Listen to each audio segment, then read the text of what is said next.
Hi guys, today I'm going to be doing something a little bit different. I'm going to do my end of year boxing awards.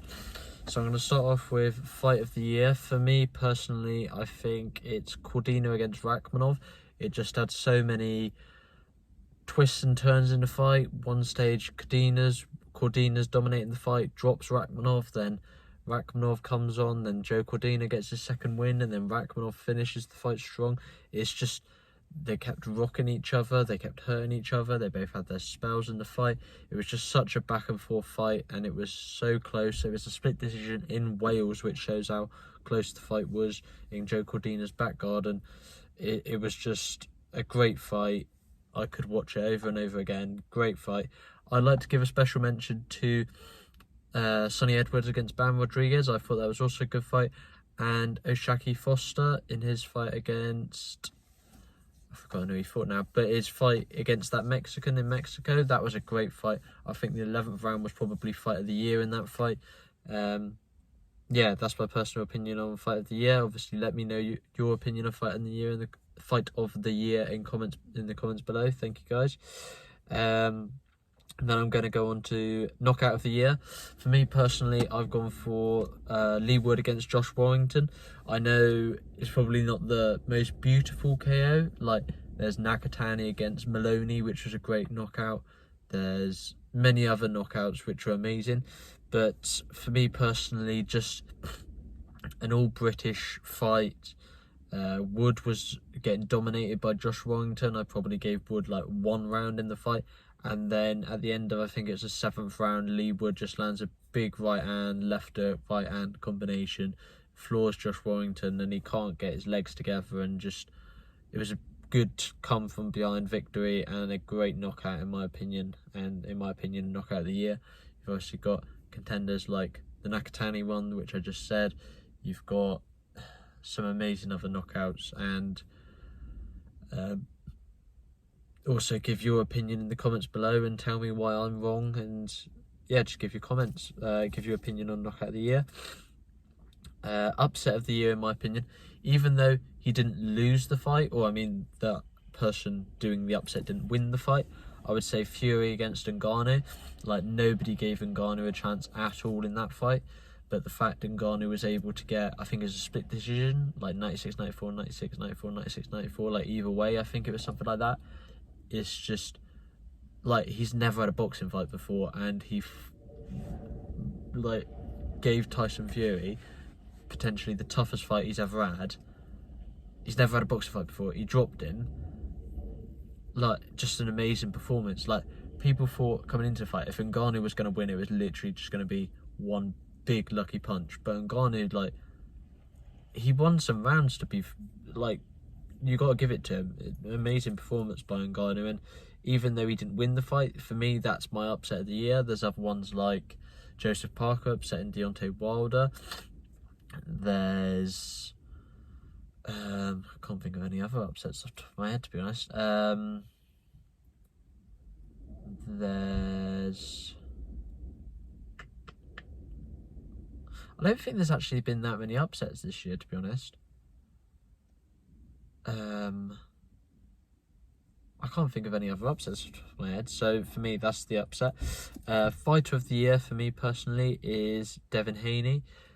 He's beaten Regis Prograis, dominated Regis Prograis, and he looked much better at the weight above, which obviously I've spoken about in a previous video. And he beat Vasily Lomachenko to defend his undisputed title. Great performance. Against Lomachenko, it was a really close fight. It could have gone 7-5 either way. But yeah, Haney, what a year. I think potentially the only two other people would be Terence Crawford, but the only thing that lets him down is he's only had one fight. If he fought Spence again, I potentially would have given him fight of the year. Or if he fought Ennis, I probably would have given him fight of the year.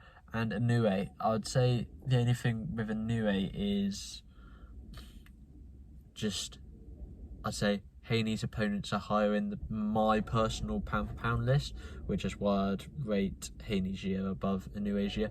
But that's the top three in my opinion. Let me know your comments and your opinions and who's your fight of the year. and then and then we've got trainer of the year. In my opinion, it's Bomac McIntyre, Terence Crawford's trainer. He's coached Terence Crawford to beat Errol Spence. He's coached Keyshawn Davis in his rise through the lightweight division. He's coached Shakur Stevenson in his wins in the lightweight division. I think he's just had a good year all round, and also I think the other high-profile coaches have had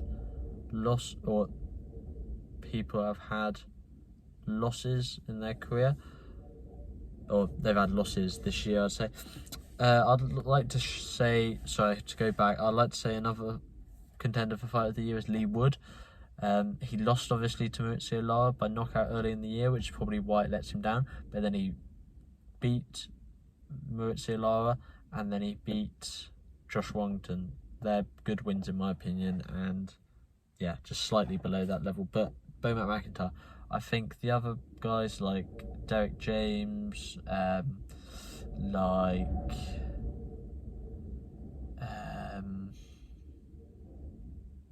Eddie Reynoso, they've not had the best of years, and well, I wouldn't say they've had bad years, but like their fighters have taken losses, so I'd say potentially they're not on that high level. And Bomac McIntyre coached to the performance of the year for Terence Crawford, in my personal opinion.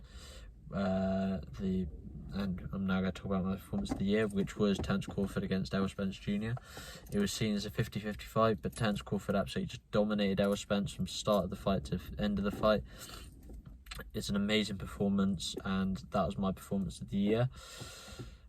Then we've got Prospect of the Year, which is my last category, which I'm going to be reviewing for the year, is Andy Cruz. I'm really excited about Andy Cruz next year. Personally, for me, your Prospect of the Year has got to have under 10 fights. Andy Cruz obviously has 2 fights, and I just can't wait to see Andy Cruz next year. Yeah, really excited to see Andy Cruz. I think he could potentially win the world title next year, back end of next year probably, or the start of 2025, depending on what happens with the titles. Please give me your opinion on who's your Prospect of the Year. An honourable mention for Prospect of the Year would be Ben Whittaker. I'm really excited about Ben Whittaker, and I want to see where he goes next. Really excited about him. So yeah, it'd be between those two. Personally, it's Andy Cruz for me. Thank you guys. Please let me know what your thoughts are in the comments below on each of the categories. Thank you guys. Thank you.